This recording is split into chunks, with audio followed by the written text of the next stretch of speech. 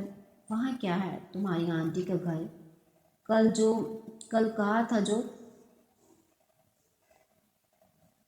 کہا جو تھا کہ تمہیں لے جاؤں گی، صبح بتایا بھی تھا، بھول گئی؟ تم مجھے ادھر لے کے جا رہی ہو؟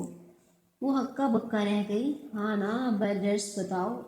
اسٹریٹ نمبر تو مجھے یاد رہ گیا تھا، آگے بتاؤ۔ او حالے، اس نے ہڑبڑا کر پرس سے وہ مڑا تڑا سا کاغذ نکالا تو اس کاغذ پہ دیکھا، اس علاقے کا نام جہانگیر لکھا تھا، CIHANGIR لکھا تھا۔ وہ اسے سہانگیر پڑھتی تھی۔ اب اسے یاد آیا کہ ترکوں کا سی جیم کی آواز سے پڑھا جاتا تھا۔ اگر اسے ذرا بھی اندازہ ہوتا ادھر جانا ہے تو وہ تحائف ہی اٹھا لیتی جو اماں نے بھیجے تھے، ذرا اچھے کپڑے پہن ہی لیتی، تھوڑا سا میک اپ ہی کر لیتی۔ لو، یہ تو سامنے ہی تھا، اب تم جاؤ، مجھے ادھر تھوڑا کام ہے۔ میرا نمبر تم نے فون میں فیڈ کر لیا ہے نا؟ جب فارغ ہونا تو مجھے کال کر لینا، میں آ جاؤں گی، 1 گھنٹہ تو مجھے لگ ہی جائے گا، پھر کھانا ساتھ کھائیں گے۔ گاڑی رک کر چلی گئی۔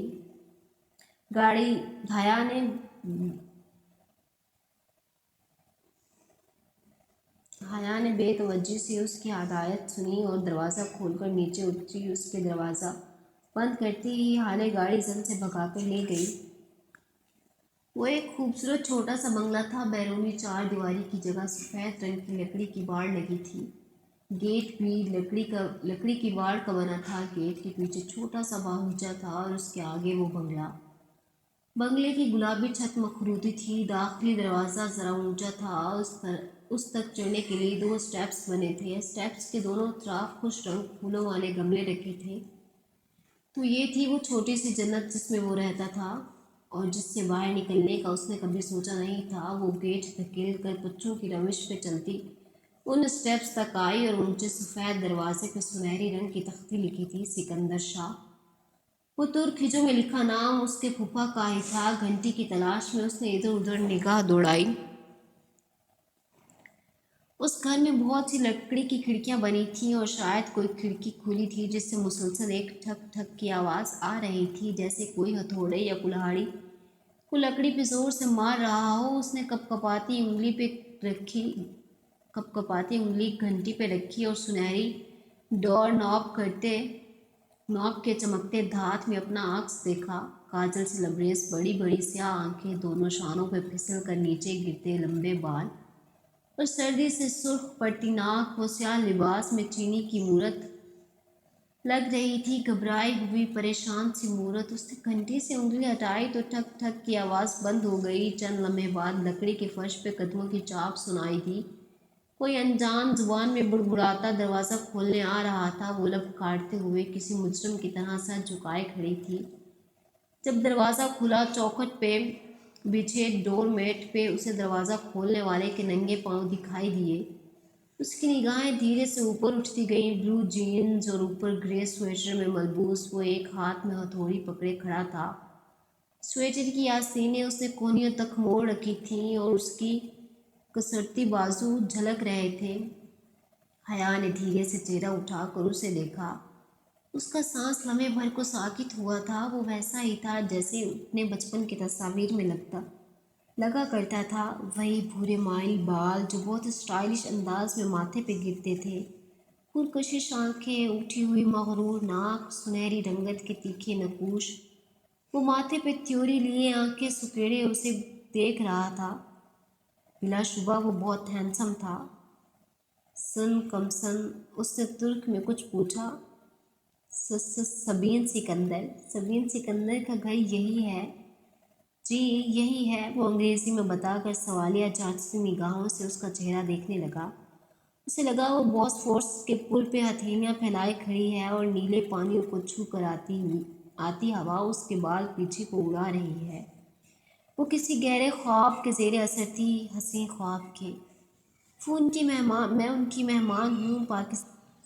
اس کے سامنے اس کی ساری خود اعتمادی ہوا ہو گئی۔ ایک دم وہ خود کو بہت کمزور محسوس کرنے لگی تھی۔ کیسی مہمان؟ اس کا انداز اکھڑا اکھڑا سا تھا، جیسے وہ کسی ضروری کام میں مصروف تھا جس میں حیا نے خلل ڈال دی ہو۔ میں حیا سلیمان۔ اس نے پر امید نگاہوں سے جہان سکندر کا چہرہ دیکھا کہ ابھی اس کے نام سن کر اس کی پرکشش آنکھوں میں شناسائی کی کوئی رمق۔ کون حیا سلیمان؟ اس کے قدموں تلے باس فورس کا پل شفق ہو گیا اور بے دم سی نیچے گہرے نیلے پانیوں میں جا گری۔